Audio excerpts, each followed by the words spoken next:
In the most terrifying video you'll ever see, Wanderingmind42 says that he has utterly resolved the climate change battle because his chart shows us what to do.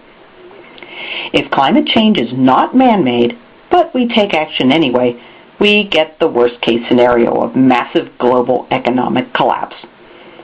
If climate change isn't man-made and we do nothing, our worst-case scenario is no harm, no foul. But what if climate change is man-made? If we take action, yeah, we've spent a lot of money, but we resolve the problem. If it is man-made and we take no action, it's the end of the world as we know it. Droughts and floods and pestilence and plague, dogs and cats living together, total chaos, plus the massive global economic collapse. Wanderingmind42 points out correctly that we can't change whether climate change is man-made or not. It either is or it isn't. The only thing we can change is whether we take action or not. Wanderingmind42 likens it to buying lottery ticket A or lottery ticket B. Do we take action or not? Ticket A, take action, has as its worst-case scenario something that's only part of the total worst-case scenario for taking no action.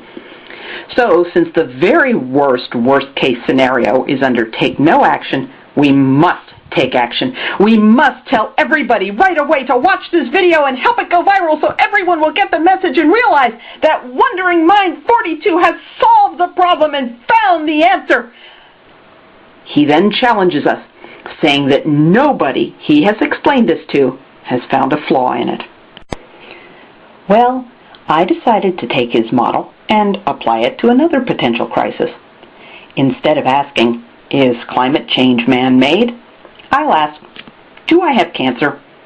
My choices are to ignore it or go to the doctor. So, here's my chart. My rows are, yes, it turns out I do have cancer after all, and no, I don't have cancer.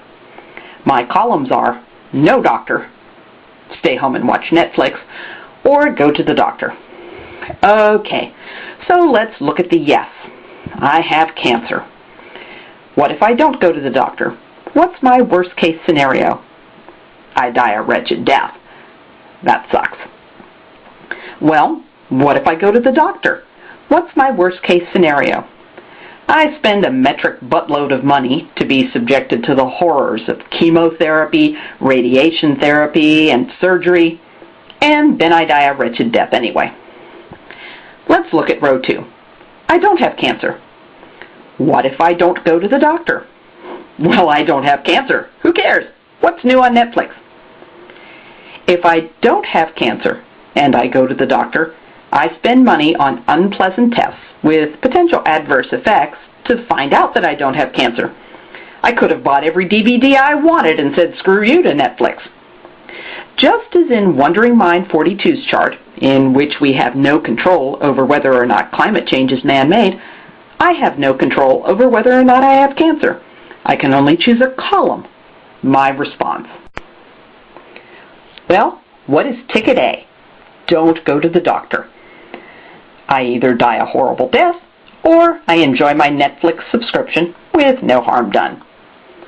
Let's look at ticket B. I go to the doctor. The best possible outcome there is pretty miserable, poked and prodded and pain through the nose. And the worst possible outcome? It's even worse than the worst possible outcome if I blow the doctor off entirely.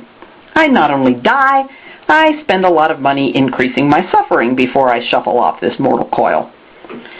So, if we use Wanderingmind42's logic, if you think you have cancer, your best bet is to just fire up Netflix and leave the doctor on the golf course.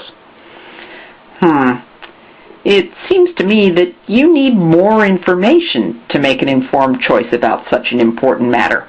You can't just solve it with a thought experiment and a 4x4 grid on your drawing board. So, nice try, Wanderingmind42, but it looks like you're going to have to go back to that drawing board.